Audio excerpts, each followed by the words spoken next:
Is Easter a pagan holiday? Or is it just a celebration of Passover? What did Jesus celebrate, Easter or Passover? Let's talk about that as we watch our culture stray further every day. Hi, for Further Every Day, Jonathan Fiala here, sitting in the producer seat, and we're waiting for Josh, who will be sitting in the chair of theology, but he's late. Yes. He's on Josh time. Yes. Josh. Anyway, in the chair of philosophy, we got Clint. How's it going? Hey guys, how you doing today? Glad to have you there in the chair of philosophy. Glad to be here. Dealing with the reason, not with the reason why we believe what we believe, but how we think about that and how we do that. Absolutely. And in chair number 3, we've got a new guest, and he's fully dressed out. How's it going, Justin? Oh, it's going fantastic. I couldn't be any better. It's just hopping in here. Like, should I call you Astra, Easter Bunny, Beaster Honey? I don't know. I mean, you can call me whatever you want as long as it's not late for dinner. Yeah, I think that's fair. He's in the chair of culture, and to his left is Steve. How's it going? Hey, man, I'm doing fantastic. Since it's kind of heading off the rails, I got the appropriate hat, dude. I like to say I'm the only one that's level-headed here. Yep, I think so. But that's only on air, just to let you know. But I'm Don't catch me politicking, outside. and it's going to be politically incorrect. As That's usual. me. As usual, no. I'm sure. So let's go ahead and talk about it real quick. First off, there are 2 different primary explanations for how we got the Easter bunny and the Easter egg. And today we want to break this down. But first, I think we should really start with a modicum of grace. And Clint, I want you to get Colossians 2:8 in a moment, because it's very important that we remember when we're talking about how we celebrate Easter, we are talking to fellow believers. That's something that we really miss a lot of the time when we're having these discussions. I think people really get ugly, and it's not necessary. What does Colossians 2:8 say, Clint? Before lest any man soil you through philosophy and vain descent, after the tradition of man, after the Rudiments. rudiments, thank you, of the world, and not after Christ. Modern English, you got to make sure that we're focused on the Spirit, on what God has for us as the body of Christ, and not necessarily the philosophy of it, and especially not false philosophy. Absolutely. So that's really important. Mr. Steve, Yes, you have Colossians 2:16 through 17, sir. correct. Let no man, therefore, judge you in meat, or in drink, or in respect of a holy day, or of the new moon, or of the Sabbath days, which are a shadow of things to come, but the body is of Christ. Colossians 2:16 and 17.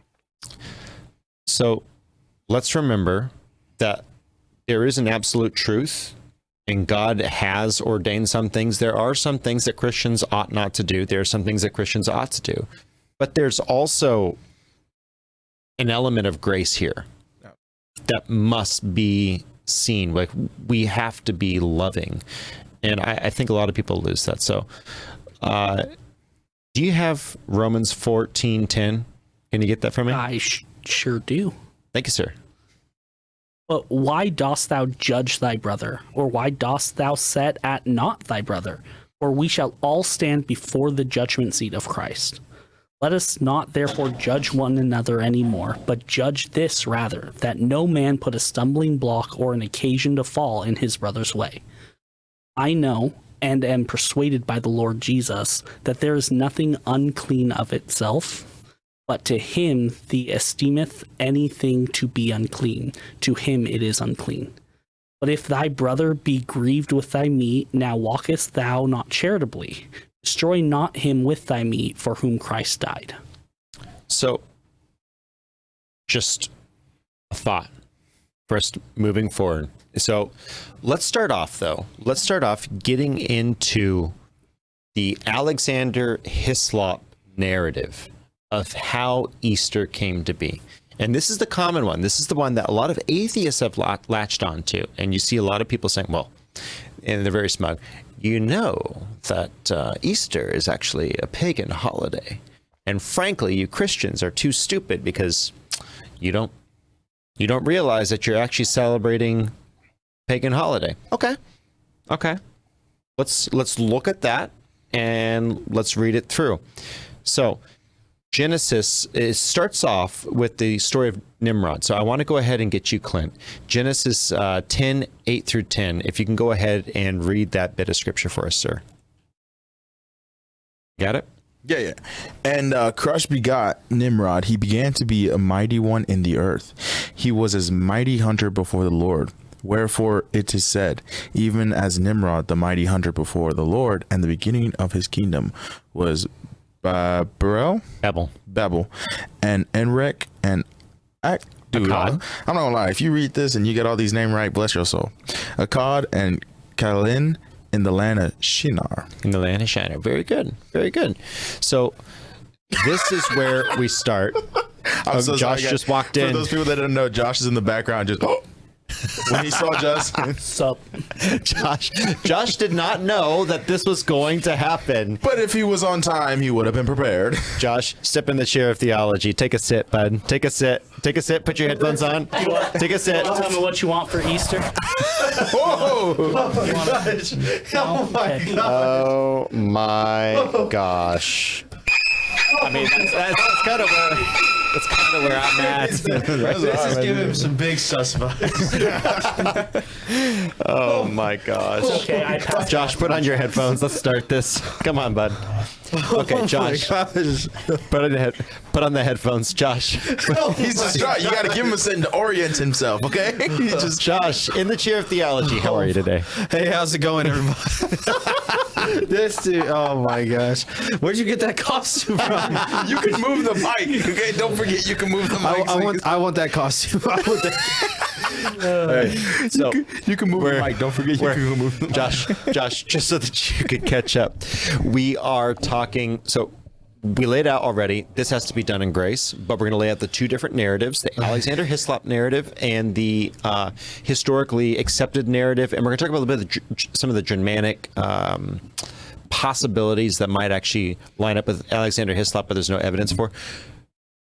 But we're right in the middle of reading into the Alexander Hislop. So glad to have you there in the chair of theology. How are you doing today, sir? Man, I just got done having a really good conversation, and now I'm questioning my whole existence. I feel like this is what it's like to be on DMT. Is you walk into the room and the Easter Bunny's just sitting there. Hey, Josh, you ever tried DMT? I don't know, but I think somebody might have drugged me or something. Because the Easter Bunny is in the house. Okay. I love how you accuse Steven at the brown person there. Oh my. Oh my gosh. Oh, we went off the rails. My bad. Okay. So pulling it back in. So we just read Genesis 8, and so Alexander Hislop and a few. He's got some sources that are kind of there, but this is the narrative. The problem is that it's not. We'll get there. So after Cush begat Nimrod, Nimrod supposedly married his own mother, Semiramis. And he found her actually in a whorehouse. And by the way, if you have kids in the room today, maybe you don't want to ruin the Easter Bunny for them. Don't read that story for your Easter devotion, you know? Yeah. So it's a little bit of Sweet Home Alabama playing in the background. But so anyway, supposedly he found his wife, his mother in a whorehouse, married her, and then after he died, he was killed in battle.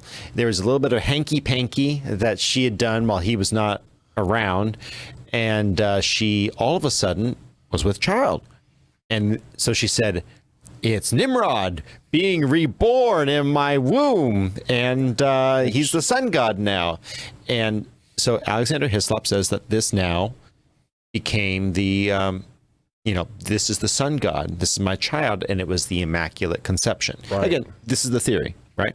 Yep. So Tammuz was the infant. And Tammuz was supposedly fond of rabbits. We have yet to find I'm just getting that reaction there. Do you know what he looks like? He looks like the guy from Toy Story who has the parts. who's like making Woody. He's like giving Woody the shoe, and he's I don't know Toy Story 2. Toy Story 2. Got it. Okay. I was real confused there. Oh, that's right. Yeah, the guy who paints over Andy on the bottom of the shoe, repairs him, and yeah. So You one do of the look like chicken him. costume? Is that what you're talking about? You're talking Big Al. Big Al. Yeah. Okay. Yeah. Okay. I mean, I got one of them. That's like a memory, bro. I have not watched Toy Story 2 since like 2000. Bro, if you can pull up Big Al, Justin brought out that from the repository of oh my gosh, of my memory. oh my gosh. Okay. So anyway, supposedly Tammuz was fond of rabbits. Can't find that citation. Can't find that. Oh my gosh. Just group me that. Bro. Dan's in here. The producer guy just left. Even Like, though he when he just- laughs, it doesn't make a sound. He had to. Like if you just heard the table almost toppling, that was Rai, the producer guy. I don't know what he was just texted. The Dude, producer I feel guy. like Daniel showed him the picture and he's outside dying at the moment. I don't know if I should call Hope he doesn't 911. fall over the rail. I'm so sorry. This podcast is crazy. Okay. Y'all So made Jesus. yeah, we do. He's back. Thank God we found him. Where would Thank we the be Lord. without him? Let's make a note. No one is on drugs. No one's having alcohol. We're having a blast. Okay. Oh my gosh. Okay. It's really this yellow thing that does it for me. It's the best? It's the yellow thing. It's the best. It's the best. So Daniel's like, "What's the bib?" And he's like, He's like, "What's the bib for? That's weird." I'm like, "I gotta wear it, otherwise I'm just a weird white furry thing." Exactly. This is what makes it Easter. Otherwise, it's some weird thing we can't talk about at You've church. apparently gone offline. Check As a your- fellow furry, I saw Justin at FurryCon 2023. But there was a lot to unpack. We can cut this, right? My question is Why were what you were at you at FurryCon doing? What were you doing Dude, at I was there FurryCon? trying to share, Please, share the no, gospel. And then no, I randomly ran into Justin. Like, whoa, what did you do? Okay. Yeah. Oh, Yeah. and That's, this is the that's what derailment they of the all show. say. Jesus loves Welcome to furries the- too. That's, He does. That's what they all Guys, say. welcome Yeah. to the after show. All right. Yeah. Apparently, we are now on the after show before the show's finished. Okay. Let's get there, guys. Let's Yeah. get there. I'm so Let's pull sorry. it in. Let's pull it in. Okay. So, supposedly Tammuz is fond of rabbits. I've said that thing 3 times now. Correct. I've said that 3 times. Okay. Now, again, Semiramis in the Alexander Hislop model of how Easter came to be, became the mother, the queen of heaven, the mother goddess. And actually, you will see some of that symbology throughout the ancient world. And by the way, a lot of people say that you had the mother of God and the child long before Jesus. Therefore, Jesus was a copycat, and that'll be their response. But let me ask you guys something. Just share theology real quick. Isn't it just like Satan to make a copycat? That's exactly like Satan to make a copycat. It kind of goes to the spirit of the Antichrist. People getting to say that this is the Antichrist or this is the Antichrist, but the Antichrist is yet to come. Exactly.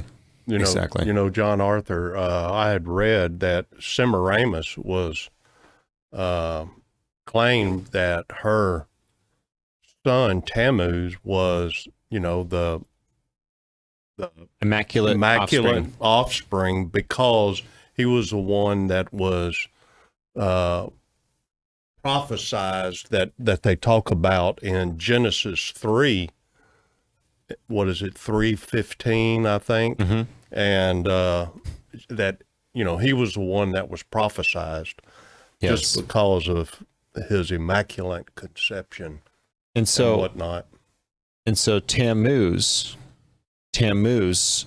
Now, this is something that actually does have a little bit of potential merit. Tammuz eventually died, and there were the 40 days of weeping for Tammuz in the February timeframe. And by the way, Josh, can you go ahead and pull for me Ezekiel? What is it? 8:14.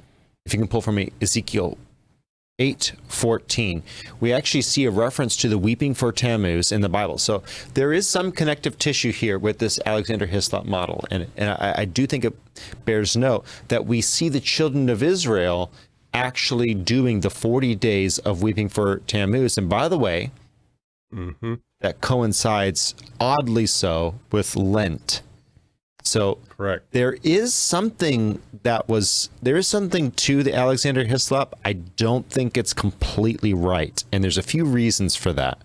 But Josh, do you have that for us, sir? I'm so sorry. Give me 1 second. I'm trying to pull it up. Technology is not wanting to be my friend today. My gosh. While you pull It it saw up, Justin and it was just like, why are we here? while you pull it up, it's funny, the idea of, Tammuz is the prophesied one to come of a virgin, things like that.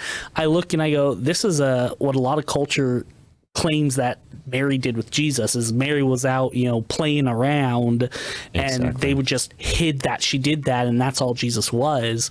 But we then go further in the Bible, we see what Jesus did, how he died, how he rose again, and that's what separates him from Tammuz, and that's the difference there. But it was just interesting to see that, that claim of, well, they were just hiding that Mary had an affair or whatnot, is something that happened earlier on. That's, to be honest, something I didn't know before we had started digging into this. Yeah. It's really interesting. Josh. So Ezekiel 8:14. Then he brought me to the door of the gate of the Lord's house, which was toward the north. And behold, there sat woman weeping for Tammuz. Then said he unto me, Hast thou seen this, O son of man? Turn thee yet again, and thou shalt see greater abominations than these. And he brought me into the inner court of the Lord's house, and behold, at the door of the temple of the Lord, between the porch and the altar, were about 25 men with their backs towards the temple of the Lord, and their faces toward the east, and they worshipped the sun towards the east. Okay. Go ahead and stop there. Because in that culture, you had the weeping for Tammuz, who was the born again son of Semiramis, but also Nimrod, the sun god, is who they elevated to the sun god, supposedly. So anyway, that right there is important, because there is a there, but we see it break down from here. And let me explain why. Because so when was all of this happening? What year? Do y'all remember what years it kind of stopped? About 200 BC. Okay. The first time you have any reference to Ishtar or Easter being referenced or being celebrated in Europe is in the 8th century. That's how many years separation? It's a full 400 years. It's 1,000 years, or it's almost 1,000. It's just, yeah. Oh, you meant to say Give or take. 1700. Yeah, 8th century. Oh, never mind. Sorry. 200 sorry. BC Sorry. to 8th century. It's over 1,000 years separation. So I would call that historically, what is happening over there? Don't worry about it. I need an adult. Dude, I just wanted to know. Okay. There's at least 1,000 years separate. Yeah. When you clicked on this video, you did not know what you were getting into. I am sorry, dear viewer. There's at least 1,000 year separation between the celebration of Easter as we see it today and this potentially pagan issue. And so Mike Winger brought up a point about Christmas trees, and I thought it was really interesting. Even though he went on, and we've talked about this, go look back, we've done 2 podcasts on this. The Christmas tree is not related to anything pagan, but even if they did use Christmas trees, just as we had them today, just because a pagan did something somewhere, sometime in the past, does that make it wrong today? I mean, if you believe that, stop breathing, because they breathe too. Right. I mean, And they probably carried stuff in their pockets too. So, yeah, just stop existing, right? But Easter came from the Germanic root for Oster, which means spring. Mm-hmm. Now, there is a spring hare. And I suspect that this might have more truth than the belief in the Babylonian goddess of fertility, who, by the way, was never, you cannot find a primary source. We've looked. You cannot find a primary source, a scroll or parchment or codice from antiquity about Ishtar or Semiramis being related to rabbits. You can find her related to birds. You can find her related to the stars. You can find her related to a number of different things, but you cannot find a relation to rabbits. So that breaks down. But there is one link in Germanic history that a monk in the UK, before it was, well, in the British Isles, by the name of Saint Bede, wasn't it, Yes. Mr. Steve? Correct. And he referenced that. Yes, he did. And he made a reference to where it was like a god that, you know, had, Goddess of Spring. Goddess of Spring had resurrected a bird and turned it into a rabbit and Well, or actually, something like that. And, yeah. And that's, you know. so that's the modern understanding of it. But if you read what he said, he didn't say anything about a bird turning into a hare. He just said a hare that leaves eggs. Right. Or maybe not even hare. that. Is very little. In fact, Saint Bede, this guy, was the original reference to that. And the next nearest person that we have for the egg laying is Adolf Holtzmann in the 1800s, who it seems like he actually fabricated it. And that's all we have of this goddess being a egg-laying rabbit is actually from Holtzmann. But this right here is the goddess Ishtar, Right. that you're seeing on screen. And because it was a bird previously, it made a nest and laid eggs, and So it must have, you know, because it was a rabbit that laid or that brought eggs, it must have laid them, and it must have been a bird at one time. correct. And so, okay, you can't find any primary sources. But it's just something that's a small mention, and there's not a whole lot that really backs it up. I mean, I did a bunch of research on it, and you can find very, very little in references to that. I mean, it's just little bitty short snippets, and there's not a whole lot of, like you're talking about, not much that backs it up. No primary sources. Right. None. And that's the issue. Everyone who says that Easter comes from Ishtar, just understand this. They are quoting Alexander Hislop. I grew up believing the Alexander Hislop narrative because I didn't do my own research as a child. As an adult, as an adult, you just start to read, you say, well, where did Alexander Hislop get that? And then you look a little bit closer and you say that there are even the sources that Alexander Hislop cited for that whole Ishtar was the egg-laying rabbit bit. None of those say that. So Correct. when the edgy atheist says that, just say, I don't know about that. Now, this is from history.com. This is the other side. This is the scholarly, critically set side of how we got Easter. And this is from history.com. Link in the description below. As always, sorry, I lost my place here. According to some sources, the Easter Bunny first arrived in America in the 1700s with German immigrants who settled in Pennsylvania and transported their tradition of an egg-laying hare called Osterhase or Osterhas. Their children made nests in which the creature could lay its colored eggs. Eventually, the custom spread across the United States, and the fabled rabbit's Easter morning deliveries expanded to include chocolate and other types of candy and gifts, while decorated baskets replaced nests. Additionally, children often left out carrots for the bunny in case he got hungry from all of his hopping. And So what I'm hearing is instead of a vest, I should be wearing lederhosen. Lederhosen. Yes. Do you know what I just realized about this? Do you know that movie? Is it Lonnie Darko?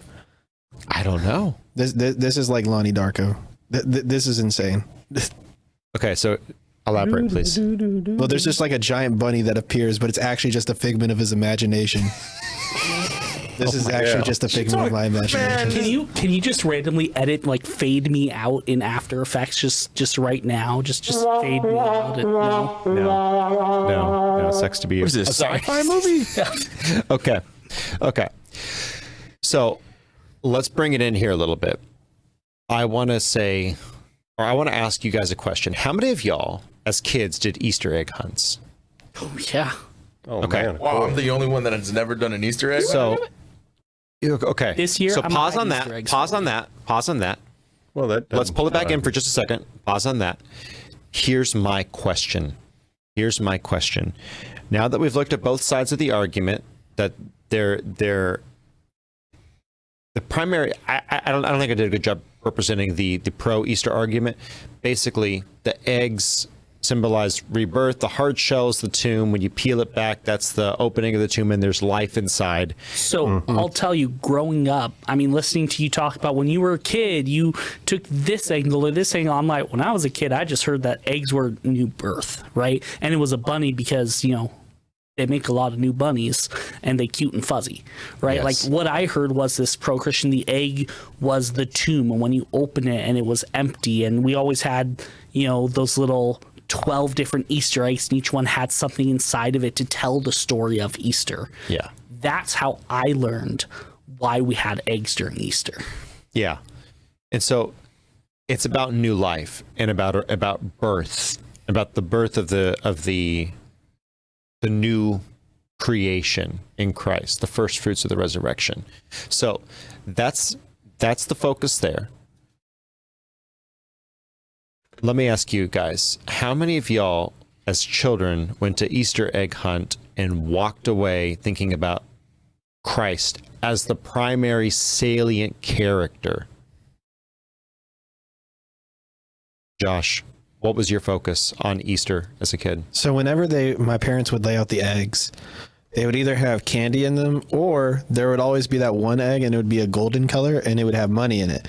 And so my primary focus was to get the golden egg and get the money. Yes. It would either have $1, if that would be the max, or it'd have like 50 cents or 75 cents or something like that in the egg. I don't know. I'm going to get Clint in a minute, because I think Clint and I have a lot more in common than everyone else in the room, because we both came from Easter hitting families. For better, for worse, I think some people really kind of go off the rails with it. Okay, so I'm just going to say, but go ahead. So I'll tell you, my family's a family that went off the rails with Easter. My grandma, there were 4 of us kids, and she would hide 60 Easter eggs for each of us. And we all had our own little section outside of her house. And the older you got, the harder it got to find them. And you always ended up getting $5 worth of cash in different eggs, would have different amounts of money. But so after the Easter egg hunt, we would all take our eggs and we'd sit there and open them all. And we would literally sit there and compare who got the better load of candy and who, it was, and with 4 of us, there's now whatever 60 times 4 is amount of half eggs, 240 half eggs just spread across her living room that we eventually ended up just leaving for her to clean up because we were horrible children. But yeah, the focus was always on who got the better candy. Can I trade my candy for this candy? Leaving grandma's, you were like, what did I get in my grandma Easter basket? So it was definitely not about Jesus when it came to Easter at grandma's. Yeah, mine was kind of the same like Josh's. It was about, you get an Easter basket, you got, stuffed chocolate, and, you had your a big chocolate Easter bunny, and you had eggs hidden, and it was about finding the golden Easter egg. It had some money in it. Yep. And then later on, we'd go to one of our grandparents' house, search for some eggs, and all the grandkids would be there, and you had all these ones you'd search for, go to another grandparent's house later in the day, do the same thing again, so, and nothing ever about Jesus in any of them because neither side of my family was, big Christian people. How many Easter egg hunts did you do a year? You're talking about going to different grandparents' houses Oh, and that was getting hunts just in one day, man. Like 4 hunts in one day? No, 3. That's 3. Can I say something about the way my parents did it? So we did the hunt, and then the preface would always be, we did the Easter egg hunt in the morning, and then we would go to the church afterwards for the service, and then we'd go to the Easter lunch afterwards, and that would be how we celebrated Easter. So thank you all for sharing. And I think that's awesome that there's a lot of really good familial structure there. And I do not want to downplay that. I think that's really good that there's family structure. That's a beautiful thing.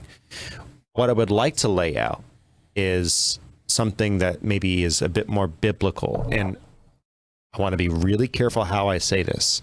I'm not coming at this from a place of judgment or anything else, but I want to lay this out real quick because I think we really were done a disservice at the Council of Nicaea in the 8300s when we decided that we were going to not participate in the feasts.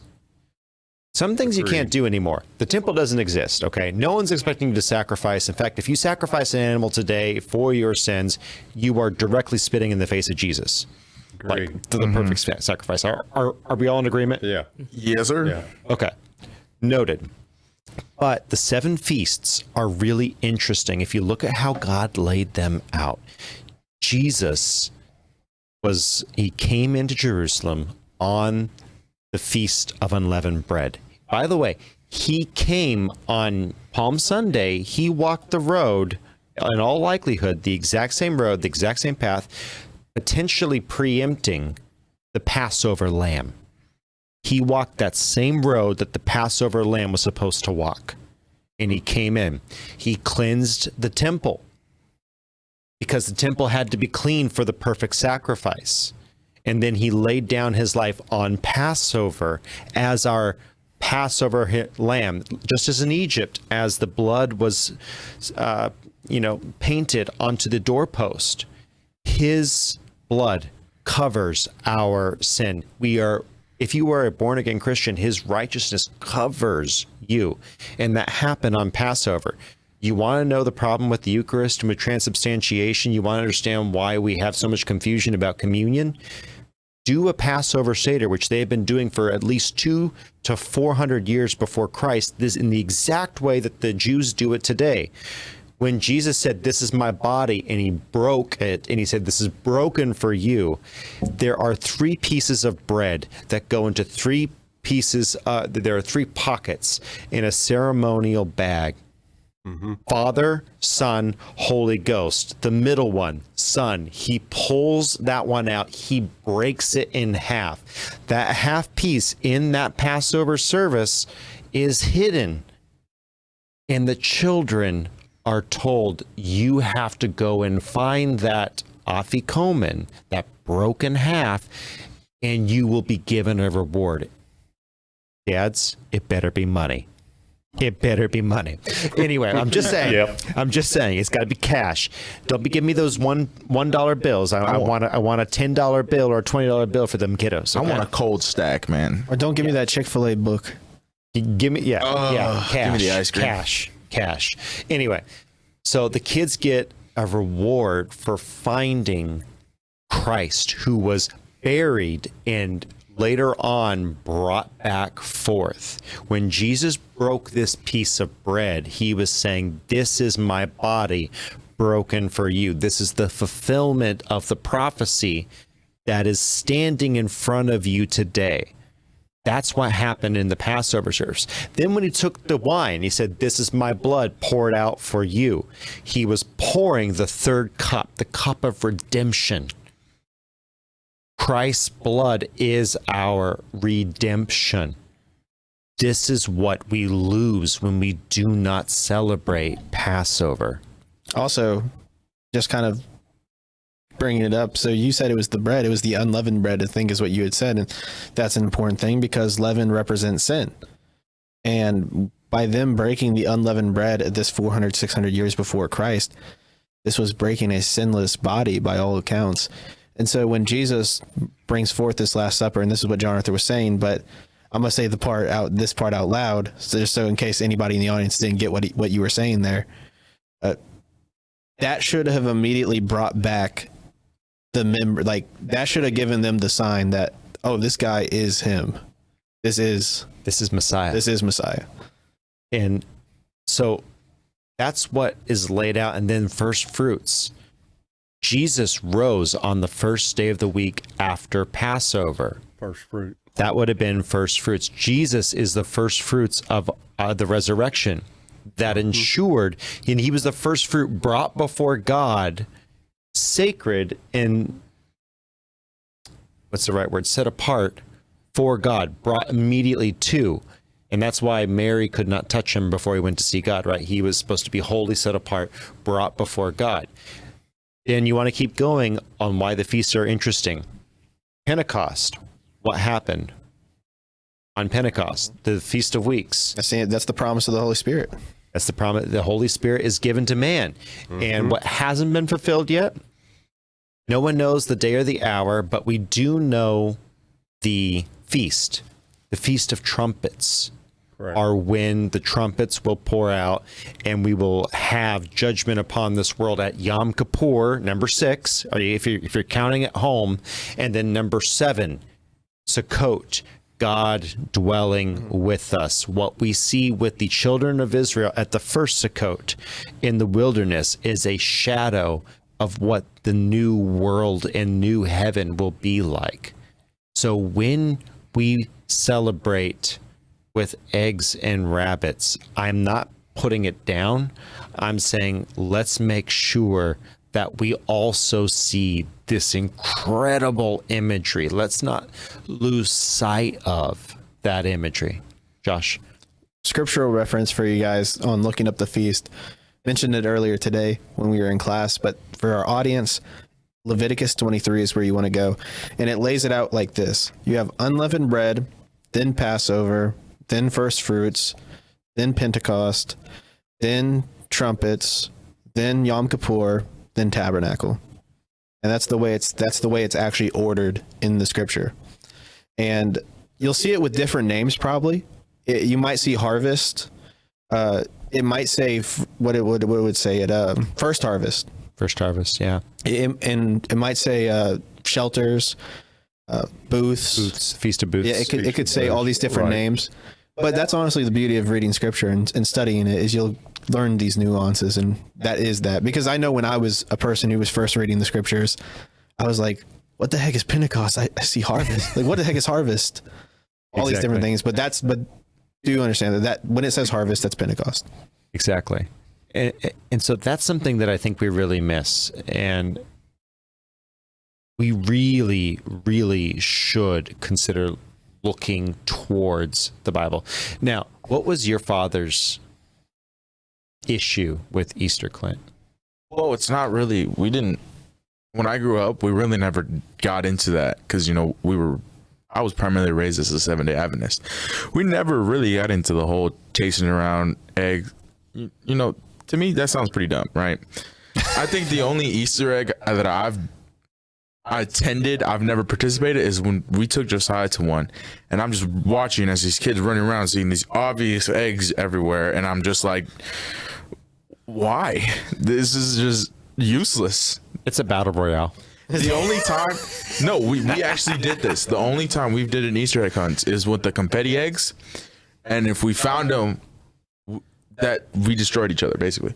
So you get the egg and you just throw it at the other person. That's the only reason we hunt eggs for, right? Oh my if we're allowed to destroy the next person next to us, that's the only thing. But otherwise than that, Like I never really grew up gladiator into battle. the whole let's go out, let's go hunt some eggs. No, that sounds dumb because on a farm they're right there. Okay. So I don't think my dad had an issue so per se. It was just seemed irrelevant on the topic of that Christ came, died, and rose. And this is the point that we have to get, that he rose, conquered death. For who? For us. So we just mostly spent time with each other because, we're not going to rise up from the dead.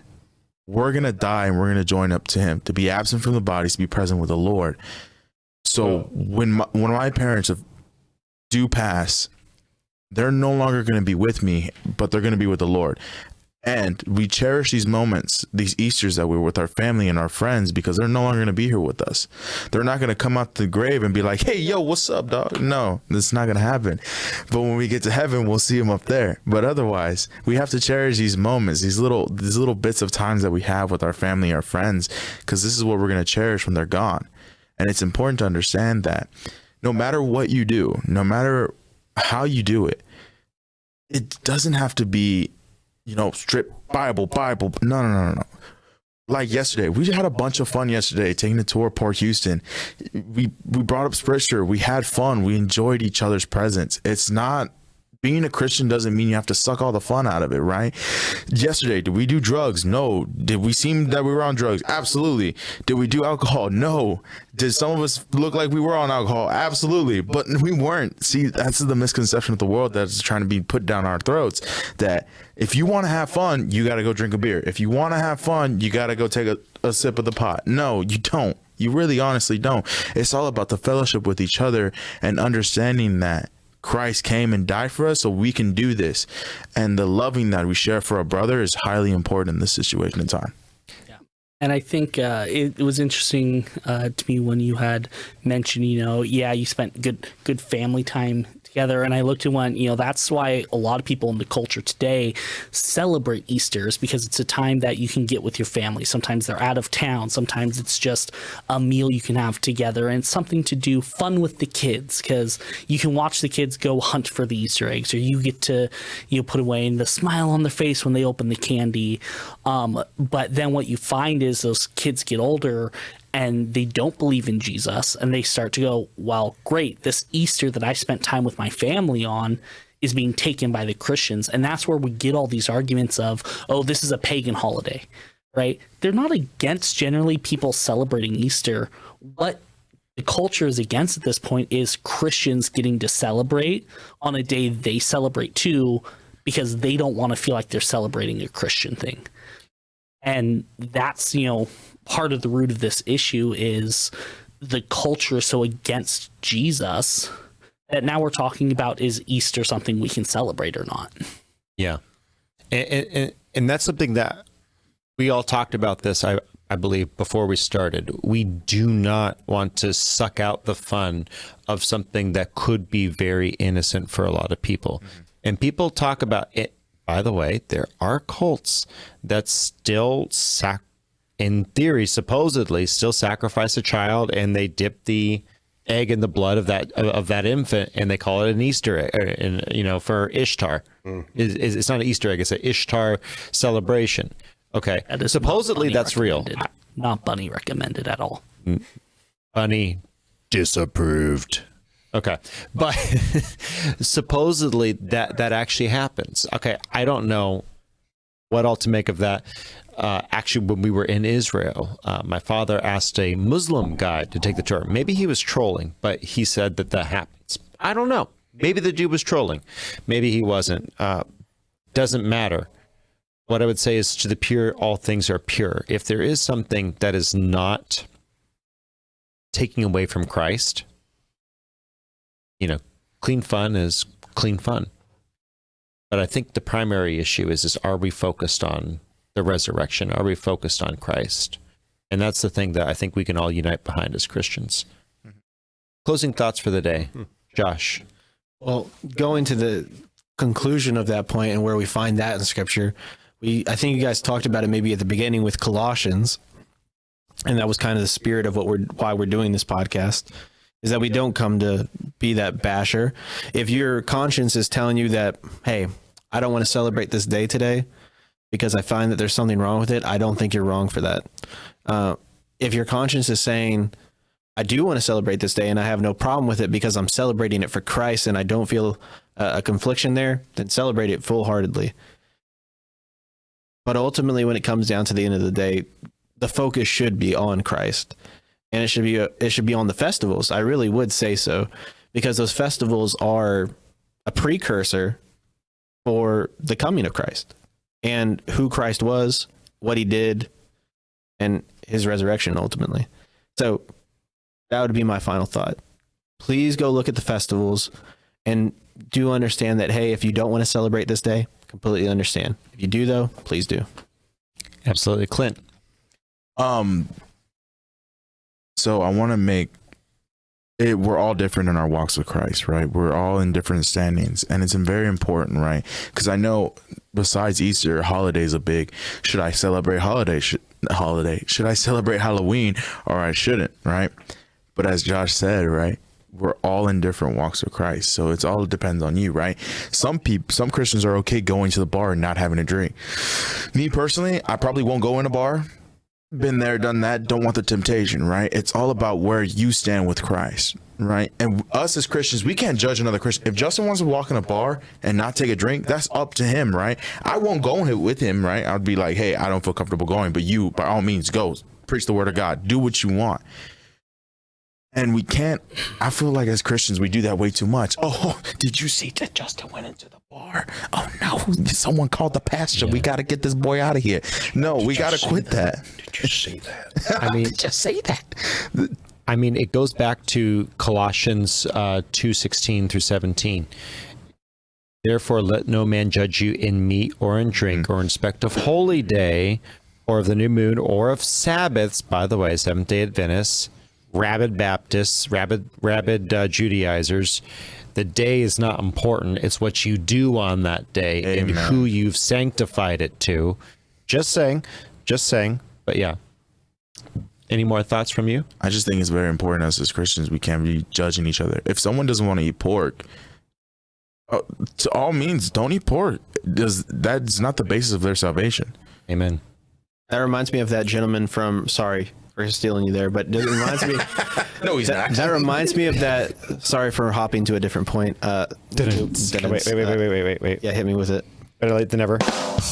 But do you remember when we had that podcast where we were interviewing that gentleman from Redeemed Ministries? Yes. And he said that he and his wife go into the strip club to evangelize to these ladies, and they share the gospel, and they actually get them out of these strip club environments and out of the sex trafficking world.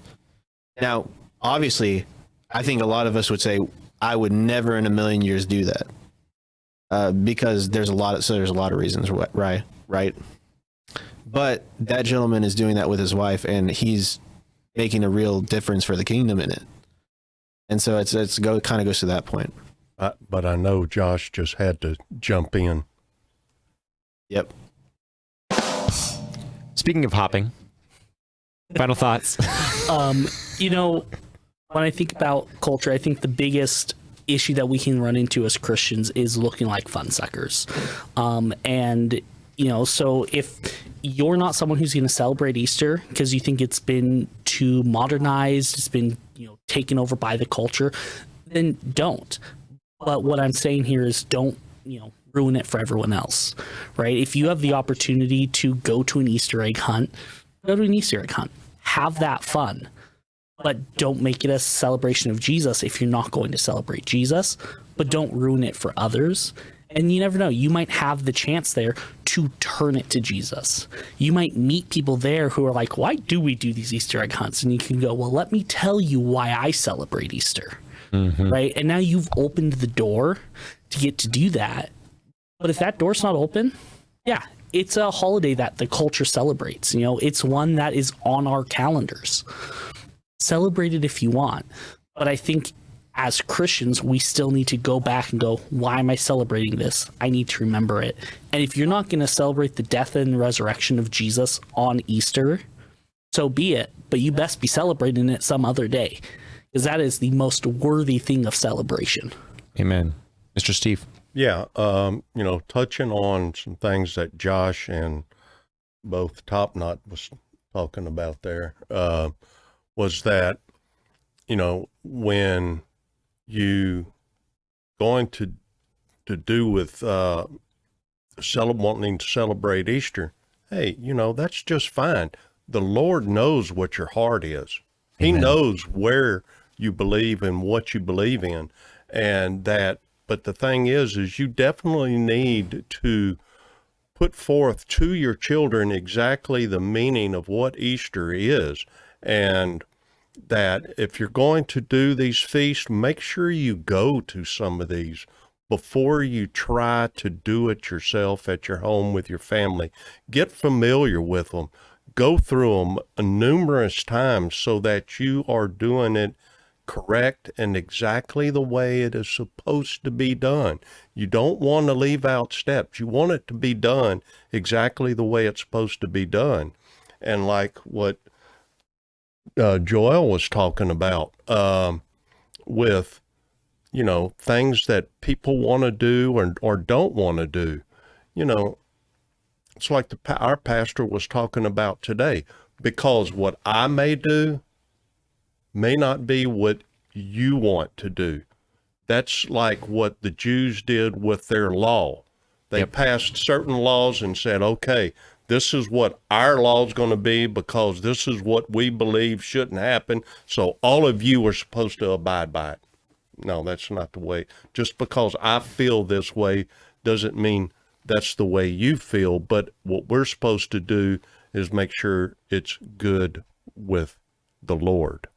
Yep. That's the one that we're supposed to serve. That's the one we're supposed to make sure it's good with. Not you, but him.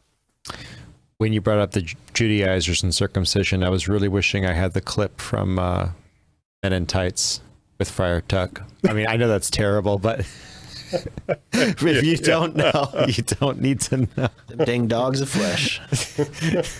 Gotta nip the tip with the little guillotine. Anyway. Yeah, I definitely don't want to know. No, you don't want to know. I'm praying for you all. It's terrible. Yeah. No, Justin and I were talking about that off air. But anyway, we were just talking about that with Melissa. Anyway, gross. If you want to celebrate Christ, I would strongly celebrate. I'm just going to echo what's been said before by Josh and Steve. Focus on the feast. There's so much richness there. By the way, if you want to know the original Easter egg hunt, it was for Christ, the Afikomen. It's really cool. I would suggest adding, I'm not going to tell you to remove, I would suggest adding a Passover celebration to your Easter time, Resurrection Sunday time, okay?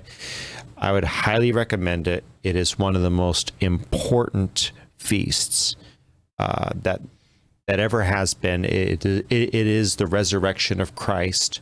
When you look at Holy Week, unleavened bread is the whole week because Christ came as our unleavened bread, died on Passover, rose again as the first fruits of the resurrection. It is an amazing symbology that God has laid out for us. We are not under the law. We don't have to do that. That's not something that saves us, but it is something that is beautiful, and it is something that your family could also enjoy. Right. If you enjoyed this podcast, like, comment, share, subscribe, and make sure that you mention how much you like Justin in his Easter Bunny outfit. All right, he sweated out for us in that thing. How hot is it in there? It is warm.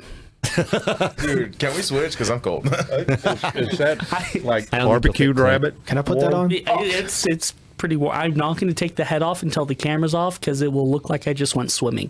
Okay, so we're going to get that off. Roasted rabbit. Thank you for over 170,000 downloads of the podcast. Thank you on Rumble for the 70-something subscribers. Rumble, you go. YouTube. We're watching you.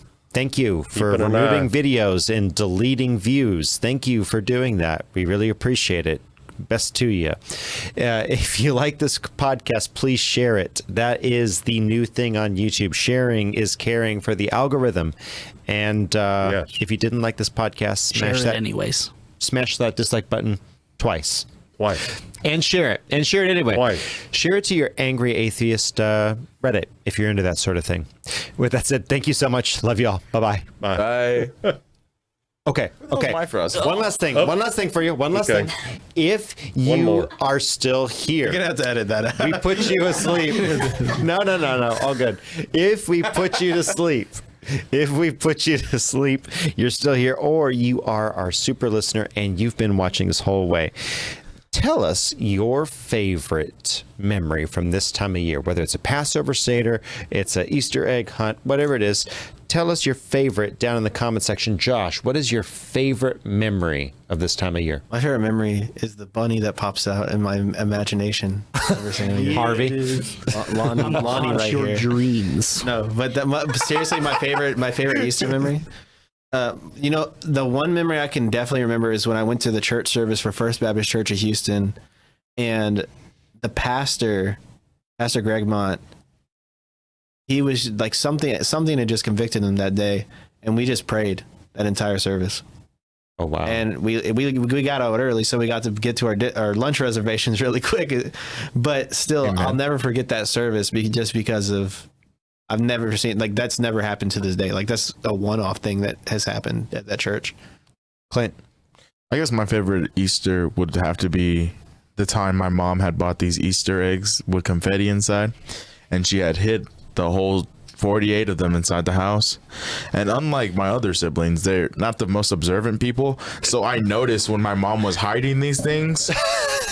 So I basically know what every single one was. You cheated. Come on, man. That's not cheating. If my mom's walking around with a carton of eggs, just putting eggs places, it's not my fault that they're not like, Mom, what you doing? Okay. So when my mom was like, I hid eggs, I was like, yeah, I know. Do we just find them and crack it? She was like, yes. Dude, I gunned for all the eggs and I just whooped everybody. So you got all the money. No, so they have confetti. So what we do is you get the egg and then you smash it on someone else's head. 1.9 All right. I hope they weren't wrong. Justin. Okay. I think as a kid, my favorite memory was opening, the Easter basket. We'd always open one for my parents in the morning before church. But as I grew, I think my absolute favorite Easter memory was the first time I actually got to teach it in Kidsmen, where I wasn't just the helper who handed out the little eggs, but I actually got up there and taught it. Because all of a sudden I was like, oh, I can teach about Jesus. I have the power. And that's a memory that's really stuck with me. That's awesome. Mr. Steve. Wow, I hadn't really thought about that too much, but I guess probably one of my most that if I sit here and think about it, was the time that when my brother and we were still young in elementary school, and I found probably all but like 2 of the Easter eggs, and I had to give some of them to my brother because he was crying because he only found 2. Had to give some of them up to him and make him shut up from crying. Nice. Oh my gosh. One of the big brother things, Oh, absolutely. Absolutely. And I got to say, Passover Seders, if you've never been, go to a Messianic Passover Seder. They dance. It's wild, man. Go to Yeah, Mexican it shows. is. It is. You've been to one or two. And well, I've never been to one, but I watched one online one time. It's and amazing. They dance, and boy, they're all It's in Jewish line sync dancing. too. It's Jewish line dancing. Yes. Jewish line dancing is one of the most fun forms of worship. Like you're dancing your pants off like David. It's awesome. It is awesome. By the way, for you Baptists, dancing will not send you to hell. That's It's a correct. rhythmic I love to choreography dance. is what we So you're used saying to if call I it. break out, if I start breakdancing in the middle of the way there, I'm good. Yeah, I'll get out and dance with in you. tongues, and we don't do that in Baptist I'll get out and circles, dance but with you, Josh. You do If you're your at the ribbons Barely out of household, it? you can do it there. okay. It's like that breakdancing Cholo for Christ video. Oh my gosh. Okay, with that said, thank y'all. Got nothing else for you. Have a wonderful day. Bye-bye. Love you. See you guys. Wise. Like for the roasted bunny. Up.